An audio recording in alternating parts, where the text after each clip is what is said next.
Bonjour, je vais vous parler d'économie, mais rassurez-vous, ça va être très très rapide. Ce que je vais vous dire, c'est que le coût salarial pour une entreprise est trop élevé. Mais le net perçu par l'employé, le salarié, est trop faible. Pourquoi? Parce que ça va du simple au double. Pour 100 euros brut, à une entreprise, ça coûte environ 142 euros. Mais le salarié, lui, touche grosso modo 77-78 euros net.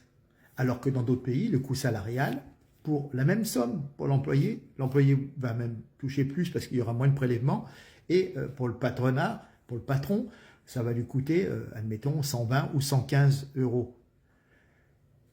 Voilà. Donc, ce monsieur qui va parler, eh ben, c'est le patron, c'est Florent Ménégo, c'est le patron de Michelin, qui explique un petit peu comment ça se passe et pourquoi il y a des difficultés pour toutes les entreprises françaises. Hein.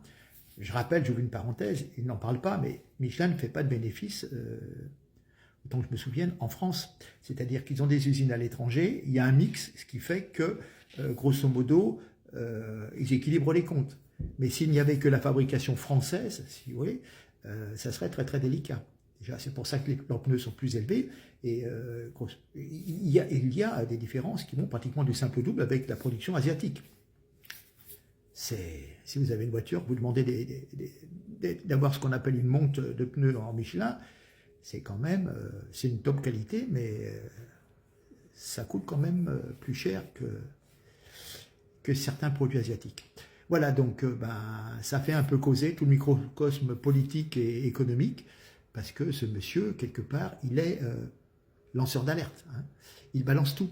Et donc, il est passé devant la commission, comment ça s'appelle, commission du Sénat, commission des affaires économiques du Sénat.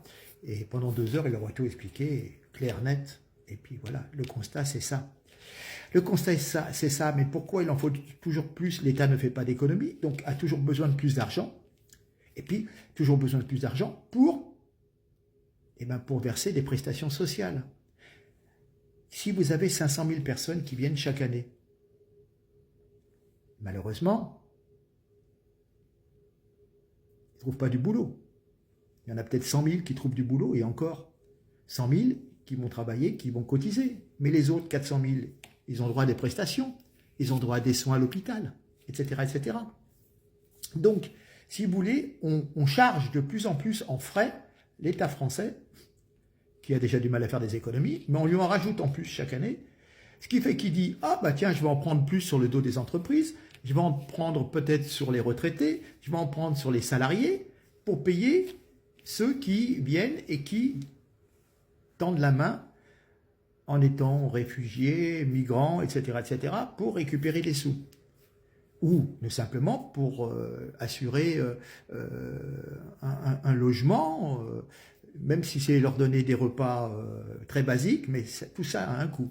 Voilà. Et donc, on a l'impression, si vous voulez, que vous êtes dans une randonnée, vous avez déjà 20 kilos sur le dos, et puis au fur et à mesure, on vous dit « Ah ben tiens, on va voir à la prochaine étape, il y a 10 personnes de plus à nourrir, donc on va te remettre 5 kilos sur ton sac. » Et puis après, on va te rajouter encore 5 kilos, et à un moment, tu ne peux plus avancer. Ben, c'est le cas des entreprises françaises, et il me semble, chiffre 2024, si je ne me trompe, on n'était pas loin des 60 000 entreprises qui ont arrêté, qui ont fermé. Donc avec des tas d'employés qui se sont retrouvés, ma foi, sans salaire. Voilà. Donc c'est très clair, regardez, mais ça vous donne un ordre d'idée de là où on en est. Après, c'est la politique, c'est de l'économie, comment faire? Mais c'est sûr que ce n'est pas en additionnant et en rajoutant à chaque fois des bouches qu'on va dire, entre guillemets, inutiles, qui viennent se rajouter aux dépenses de l'État français. Regardez bien ce monsieur, puis bon, Michelin, c'est quand même une très très grosse société, qui a toujours eu une politique un petit peu salariale, à l'ancienne, familiale, un peu, avec quand même des avantages, de l'actionnariat, partenariat, des choses comme ça, enfin, qui faisaient quand même du social, hein, c'est pas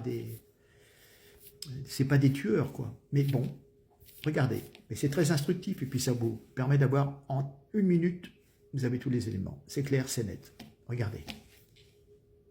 On va prendre 100 euros brut versés en France. Le coût pour l'entreprise, pour 100 euros brut versés en France, le coût moyen pour l'entreprise, c'est 142. Le salarié, lui, va toucher 77,5. D'accord? Donc, pour 100 versés, ça coûte à l'entreprise 142. Et le salarié va toucher 77,5. Les mêmes 100 euros versés en Allemagne, l'entreprise, ça va lui coûter 120 et le salarié va toucher 80. Donc, c'est normal qu'en France, les salariés râlent. Parce qu'eux, ils touchent 77,5. Et c'est normal que les entreprises râlent parce que ça leur coûte 142. Le Canada, pour les mêmes 100 euros, le coût pour l'entreprise, c'est 115. Pour le salarié, c'est 85. Mais après, pour la Thaïlande, c'est le coût brut, c'est 100 euros. Le coût pour l'entreprise, c'est 120. Et le salarié, c'est 80. C'est comme en Allemagne. Pour les mêmes 100 euros. La France a une particularité en termes de coût pour les entreprises qui ne va pas. Et le gros problème, ce n'est pas tant le niveau de salaire, c'est l'écart entre le brut et le net. Et là, on a un sujet collectif qui ne va pas du tout. Le coût salarial en France pour l'entreprise, il est trop élevé et le net perçu par les salariés est trop faible.